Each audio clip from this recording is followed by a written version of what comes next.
Salut à tous, on se retrouve pour une nouvelle vidéo et il s'agit de mon bilan lecture du mois d'octobre. J'ai 4 romans à vous présenter donc je vais pas perdre de temps, on passe tout de suite à la présentation. Le tout premier livre que j'ai lu c'est en fait une BD, il s'agit de Pepper et Carotte de David Revoy. Ou Revoy, je ne sais pas comment ça se prononce. C'est le tome 2, Les sorcières de Shaoza, et c'est publié aux éditions Glénat. J'avais beaucoup aimé le premier tome. En fait, on va suivre Pepper et son chat Carotte. Pepper est une apprentie sorcière. En fait, elle essaie vraiment de tester de nouvelles potions, d'améliorer ses pouvoirs. Et elle est aidée souvent de son chat qui lui va plus provoquer des catastrophes avec elle qu'autre chose. Les deux vraiment font vraiment beaucoup de bêtises. Ils sont incapables vraiment de mener à bien leur tentative de potion magique. C'est vraiment très doux comme BD, il n'y a pas de prise de tête. On a aussi des planches qui n'ont pas du tout de texte ou quoi, c'est juste des illustrations. Moi c'est vrai que j'aime bien cette BD, c'est pas un coup de cœur mais je passe toujours un très bon moment. J'aime beaucoup les illustrations, c'est un petit peu comme la maquette, c'est hyper coloré. En plus de ça, j'aime beaucoup le visage du personnage de Pepper, un petit peu arrondi, le chat Carotte, pourtant je suis pas trop chat, moi de base je suis plus chien, mais là le chat il est vraiment trop mignon, et les couleurs, moi je les adore, les couleurs elles sont hyper douces, très colorées, très enfantines en fait, et franchement j'aime vraiment beaucoup les illustrations, donc à chaque fois c'est un vrai plaisir de me replonger dans cette histoire. Je lui ai mis la note de 3 sur 5, je vous laisse le lien de ma chronique en barre d'infos, je vous en parle pas plus parce qu'une BD ça peut très vite être spoilé sur son intégralité, donc après vous aurez plus envie de la lire, donc juste à retenir une histoire d'une sorcière avec son chat qui font beaucoup de conneries et du coup c'est hyper agréable à lire parce que ça nous vide la tête, c'est pas prise de tête, on est vraiment bien. J'ai ensuite lu en e-book Shadow House, le tome 2, donc c'est Cache-Cache Morten de Dan Pawlowski. J'avais lu le premier tome, je crois que c'était l'année dernière il me semble, et j'avais plutôt bien aimé, sauf qu'en fait là ce second tome ça m'a saoulée, donc clairement je ne lirai pas la suite de cette saga, au moins je vous annonce déjà la couleur dès le départ. Pour vous résumer sans spoil, le premier tome en fait on va suivre le personnage de Poppy, Azumi, Marcus et deux jumeaux qu'on surnomme les jumeaux Wright. En fait ces personnages vont se retrouver invités à aller dans un manoir, sauf qu'en fait dès qu'ils vont mettre le pied dans ce manoir ils ne vont plus pouvoir en sortir parce que il semblerait que le manoir soit tenté, qu'il se soit passé des choses en plus horribles à l'intérieur, puisque les personnages vont voir des espèces de fantômes d'enfants qui portent des masques en plus trop chelous et qui ont l'air d'être un peu des farceurs avec eux. Tous les personnages sont hyper angoissés et inquiets parce qu'ils ont l'impression des fois de voir leurs copains alors qu'en fait pas du tout, de suivre des personnes qu'ils pensent être vivants alors qu'en fait pas du tout non plus. Donc il se passe beaucoup de choses dans ce tome là. Le tout premier j'avais beaucoup aimé parce que il y avait vraiment une ambiance angoissante. C'est un livre qui est quand même jeunesse horrifique, donc pour tous ceux qui veulent découvrir un roman un petit peu qui fait peur mais sans s'en mettre trop dans les tripes, c'est un roman qui est parfait, ou même pour des adolescents qui découvrent ce genre littéraire. Mais ce qui m'a perturbée en fait, c'est que dans ce second tome, j'avais l'impression de patauger dans la semoule. Je n'arrivais pas à comprendre ce qui se passait, il y avait des enchaînements des fois où je me disais mais je comprends pas où veut en venir l'auteur tout simplement. Je me suis ennuyée, j'ai pas trouvé grand intérêt en fait à ce second tome. Limite le tome 1 aurait pu suffire à lui-même en ayant bien sûr une fin un peu plus positive que celle-ci. Mais là ce second tome franchement je n'ai pas aimé plus que ça. Par contre ce que j'apprécie dans ce genre d'histoire, c'est qu'ici on a des illustrations. Aussi bien dans le tome 1 que dans le tome 2, on a des illustrations qui viennent encore un peu remettre une couche d'angoisse dans notre lecture, donc les illustrations sont vraiment sublimes, mais juste là ce second tome j'ai pas été transportée, j'ai pas eu les chocottes, je sais pas, ça ne l'a pas fait avec moi. Par contre le point positif que je peux soulever sur ce second tome, c'est qu'il devient même encore plus sombre que le premier, donc en fait j'ai l'impression qu'on monte dans les tours, et que l'ambiance par contre elle demeure quand même terrifiante et angoissante, mais juste par contre j'ai pas été plus que ça transcendé. Je lui ai mis la note de 2 sur 5 et je vous laisse le lien de ma chronique en barre d'infos. J'ai ensuite avancé dans une de mes sagas, il s'agit de Les Outrepasseurs, le tome 3, le Libérateur de Cindy Van Wilder, publié aux éditions Gulfstream avec leur magnifique couverture.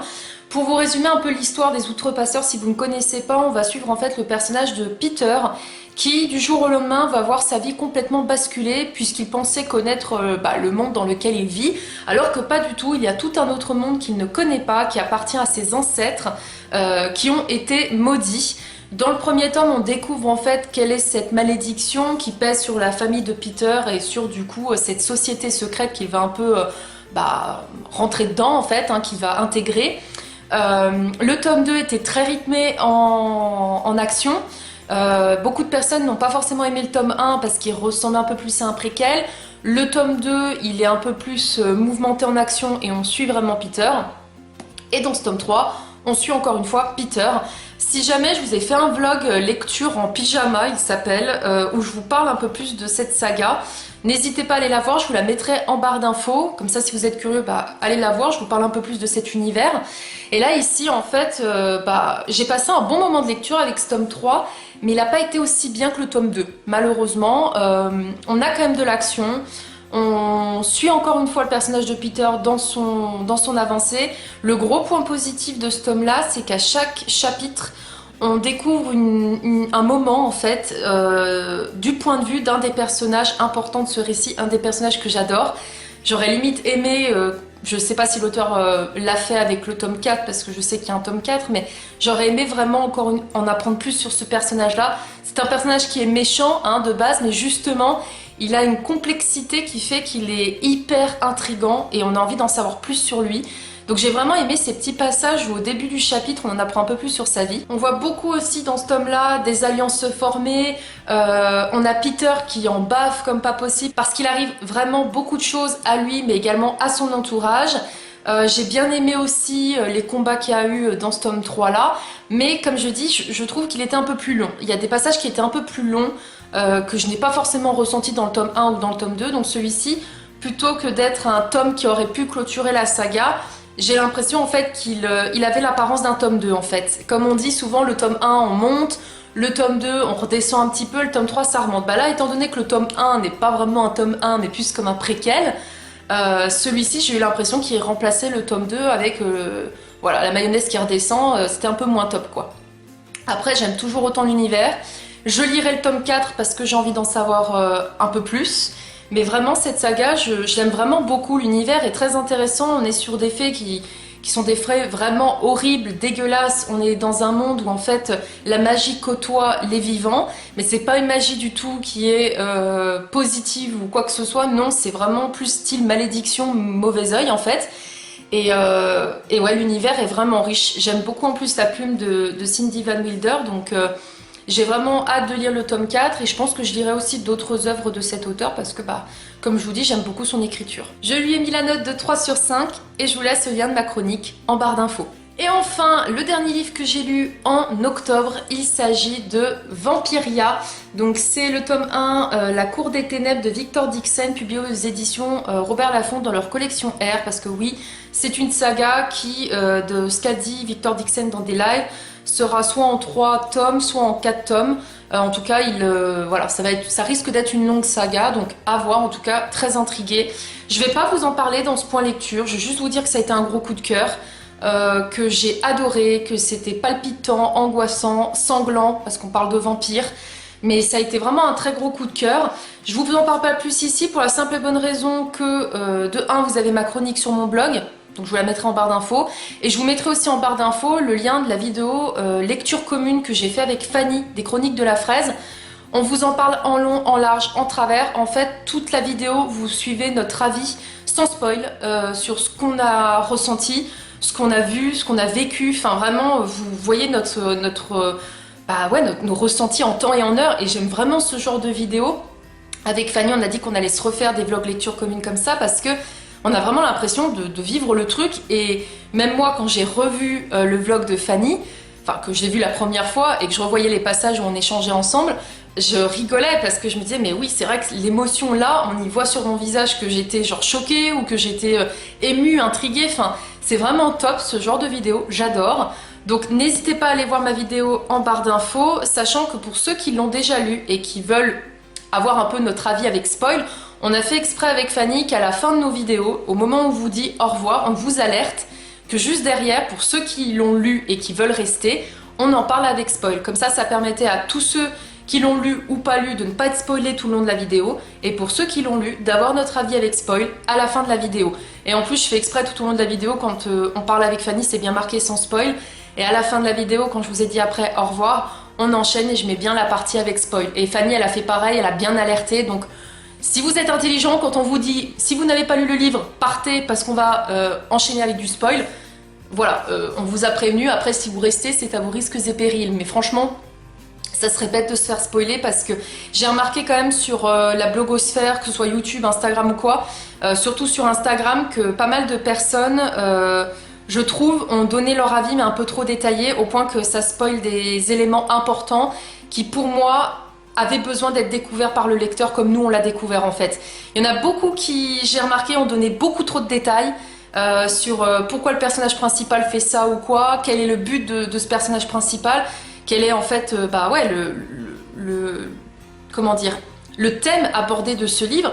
Et c'est dommage parce que nom d'un chien, si la personne elle se penchait dedans et elle découvrait tout l'envers du décor, le pourquoi du comment et ce qui se passe, bah elle serait choquée comme nous on l'a été avec Fanny. Moi la page de mémoire, la 30 et la 80, mais j'ai été en PLS, j'étais pas bien. Et là j'ai l'impression que beaucoup de personnes ont révélé ce qui se passait dès le début du roman, alors que pour moi, fallait surtout pas le dire, parce que c'est quand on le découvre, on se dit « Oh non, mais l'auteur, il nous emmène où ?» Donc voilà, moi je trouve que c'est dommage qu'il y a des personnes qui donnent leur avis un peu trop détaillé, et c'est vrai qu'on peut vite se faire piéger. Les univers que décrit Victor Dixon sont souvent des romans où on ne peut presque rien dire, parce qu'on peut vite spoiler. Il fait des romans comme ça, où il se passe tellement de choses que si on en dit trop, bah on n'a plus envie de lire le livre quoi. Donc là j'ai trouvé ça un peu dommage. Quand je lisais les avis, je me suis dit mais pourquoi la personne elle a dit ça, mais pourquoi elle l'a dit, fallait pas le dire.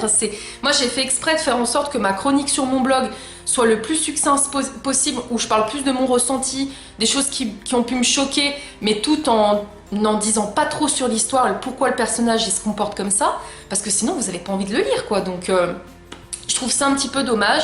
En tout cas voilà, n'hésitez pas à aller voir notre vidéo vlog lecture commune. J'espère qu'on va vous donner envie de le lire parce que franchement c'est une pépite. Victor Dixon une fois de plus a super bien visé juste. Je m'attendais pas à être aussi agréablement surprise par cet auteur pour un univers vampirique, mais vampirique dégueulasse, hein, parce qu'il y a du sang, hein, c'est très sanglant. Parce qu'il m'a... Enfin voilà, moi j'ai été habituée avec Phobos, un univers science-fiction et tout, et j'ai adoré Phobos, une grosse saga coup de cœur. Donc là j'ai été agréablement surprise. En fait j'ai l'impression que cet auteur, dès que je lis un de ses romans, c'est un coup de cœur. Donc faut que je lise encore Cogito, Extincta, La malédiction de Boucle d'Or et Le cas de Jack Spark. Faut que je lise ses autres romans, c'est prévu. Mais voilà, pour vous dire que gros coup de cœur, lisez-le, il est génial. Cette vidéo est maintenant terminée, j'espère qu'elle vous aura plu. N'hésitez pas à me dire comme toujours en commentaire, est-ce que vous avez lu l'un des romans que je vous ai présentés? Est-ce que vous l'avez aimé ou pas? Est-ce que je vous ai donné envie d'en découvrir certains? J'espère de tout cœur. N'hésitez pas aussi à mettre un pouce bleu si vous avez aimé ma vidéo. Comme je le rappelle, ça fait toujours plaisir.